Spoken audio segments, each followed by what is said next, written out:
Hey guys, this is John, and I'm playing Blitzking in the 5-minute pool on ICC.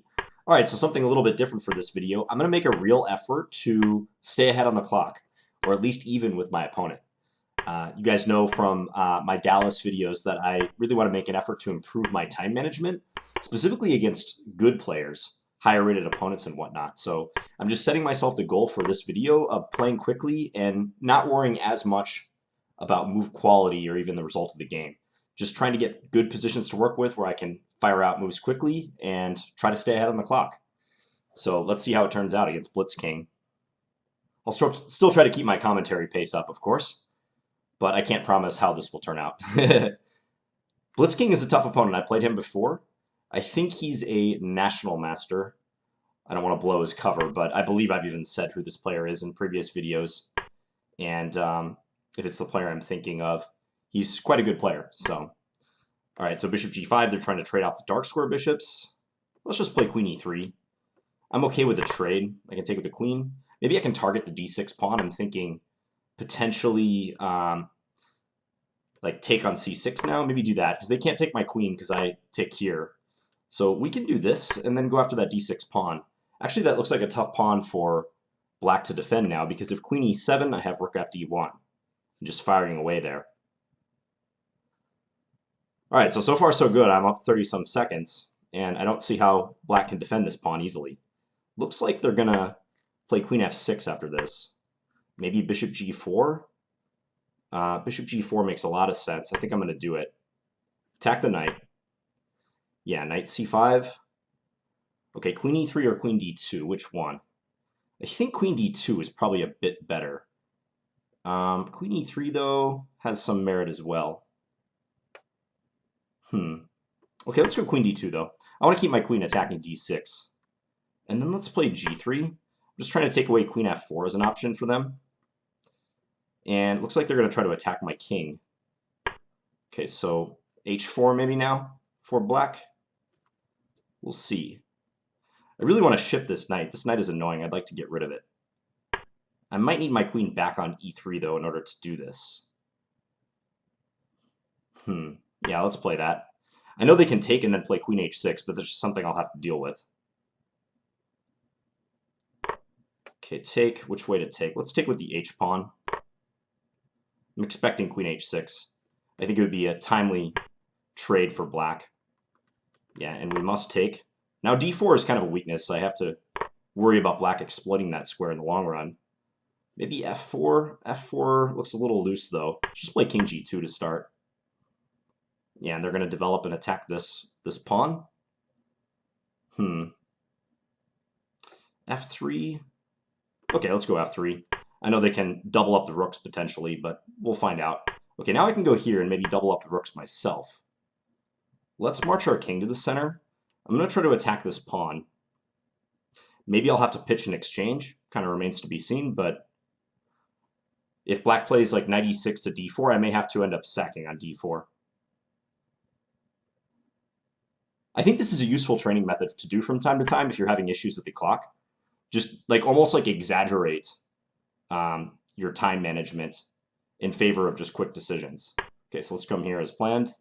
Attack d6. g5, they're probably trying to go g4 and eventually weaken my position. I could play g4 myself to stop that, but that would really make my light square bishop especially bad. So I am not going to do that. I'm just trying to tie them down to the d6 pawn. That's about the only target I can attack right now.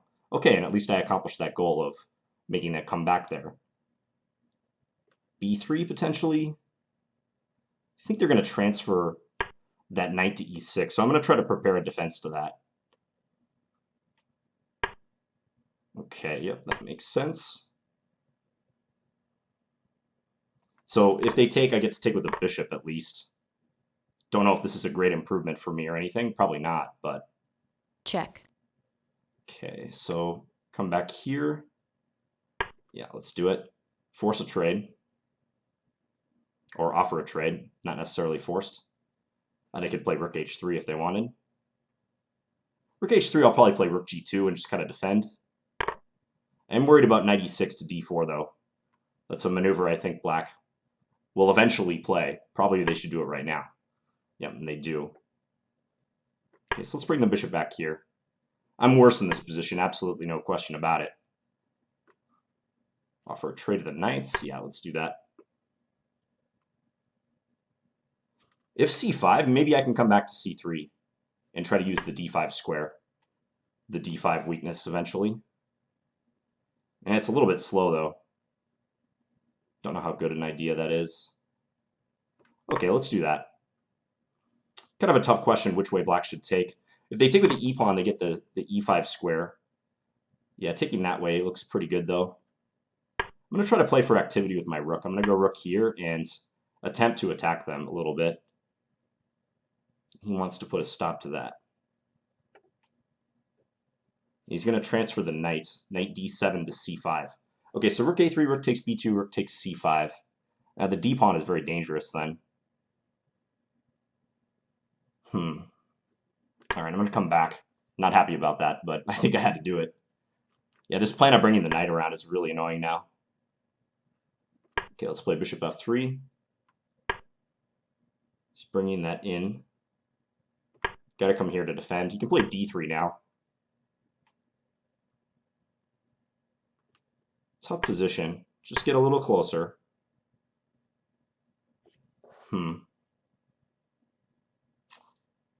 Yeah, okay, I'm going to come here. Not great. Now they can win a pawn. b3 doesn't quite work. Yeah, everything's kind of dropping here is the problem for me. All right, I'm just going to do this. It's really hard to see what to do, to be quite honest. Yeah, they're just going to get another pass pawn. e4 coming up next. All right, I'm going to sack this and hope something turns up, but this is pretty much losing.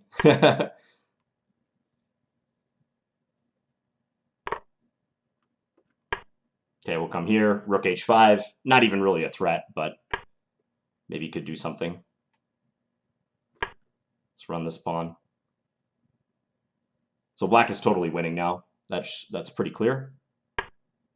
Okay, g5. Why not? Check. Probably rook e2. Okay, they're just going to do this instead. Check. Knight takes g5. Yep. Check. Let's give it check. Check. Knight e4. Okay, and time to resign. All right, so again, we weren't focusing on move quality necessarily in that one. I think I handled my clock reasonably. I got into a bad position, I think right around here. Once black was able to establish that knight on c5 and then defend d6, always there's this long-term plan of black playing knight e6 to d4, and I didn't like my position so much right here. So that was a problem. I feel like after king e7, maybe there was some better way to proceed. Like maybe I need something a little more sophisticated. Like, let's say after king e7, rook f d1, queen here. Maybe knight a4. I think knight a4 would have been a lot better. Then I can play potentially like queen c3 and attack the pawn on a5. And I also just deny black the use of the c5 square. Whatever I played bishop g4 was really pretty bad. Yeah, because then that doesn't even stop knight c5. With bishop g4, I was trying to stop the knight from moving, but knight c5 comes with tempo, so it didn't really make a difference. Anyways, let's go back and take another quick look at that. So d4, c6, this move doesn't really have a lot of independent value. Some Slav players like to play that just because they might want to get into a Caro-Kann if white plays e4. So, oh, he's going to be... All right, I'm going to... He's making moves there, so I'm going to open the board again. So yeah, some Caro-Kann players, if they have that in the repertoire, will play like e4 and then d5. They'll do that. So I just played c4 because I usually don't like to transpose into a Caro. And black played the opening in a creative way. c6, d6, bishop g4. This setup's not terrible. But at the same time, I think I got an edge. So we traded. Possibly I should take even earlier on c6. Maybe it's even best to define the structure right away. Although I get the sense that black would not lock it up with c5 if they had the choice. So hence I just played like bishop e3 and just developed normally. The trade of the dark square bishops is positionally desirable for black because it leaves me with a bad bishop. Like, note that my light square bishop is like locked inside the pawn chain now. Not so great for me. So usually that's something black can point to as an advantage in the long run if they swap off that dark square bishop. Note that I have all these pawns on light squares, so hence that bishop was valuable for me. That being said, though, this was a nice move to throw in because if black takes on e3 and tries to double isolate my pawns, Check. I can take here, check, in between move, and I get a extra piece out of the deal there. So black must take back, and then I switch to attacking the d pawn. Queen d3, king e7. Okay, yeah, and this was the move I pinpointed. I was doing well on my time, though, so 4 minutes and 30 seconds. Let's just see if the engine agrees. Yeah, knight a4. Just as I suspected in the analysis, knight a4 is a strong move because it just prevents knight c5. And also, this pawn becomes noticeably weaker with queen c3 and possibly even queen a3, attacking the pawn from a different direction. If I get to play queen a3 and then play like rook d2 and rook cd1, I feel like that would bring about a lot of pressure on that d6 pawn. So big missed opportunity right there. And I'm still better at this point according to the engine. I just didn't really find a great plan after this. Queen c2 is better. Because queen c2 supports the plan of knight a4. Yeah, I think if white doesn't achieve something directly, or if white does not trade off the knight on c5, I'm almost certainly going to end up being worse here, just positionally, because that knight is just such a beast when it transfers to the d4 square. And I've got dark square weaknesses, like that d4 square, because I have no dark square bishop anymore. So queen d2, yeah, a bit superficial. g3, another subpar move according to the engine. I was trying to stop queen f4, trying to stop a potential trade. And now the evaluation is swinging in black's favor. Yeah, and this is an endgame I would love to play as black because it's just so easy to make moves here. They have the h-file pressure, and the only weakness that black really has to concern themselves with is d6, which I tried to use to distract them a little bit, but it only works for so long. That one weakness is too far into black's position and too easily defended. Yeah, and I'm pretty sure black possibly even passed up some better opportunities, but their technique looked pretty smooth. Trading a pair of knights also highlights the problems in white's position. Here I took on d4. Looks like my original idea, knight c3, would have been better. I rejected that, though, because I didn't like the look of rook g8 attacking this pawn. And I thought if my king came here or here, then knight g4 check could be bad. But I missed that rook d3 was possible. So if I could go back, I would play knight c3 instead, because at least then I get to preserve this knight, which is, you know, potentially the only piece I can really harass black with getting into a square like d5. So I keep some chances for survival if I do that. Trading was too cooperative.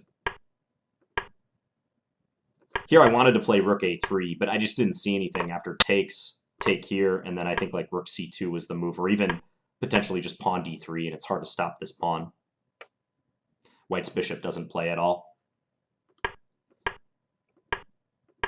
So nice technical win for black once he started turning the screws and achieved a static advantage. And this was all good too, I think. d3, rook d2, he wins a pawn.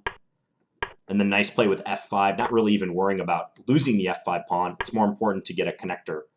So black has connected pass pawns now, and I can probably resign. I just played on a little bit further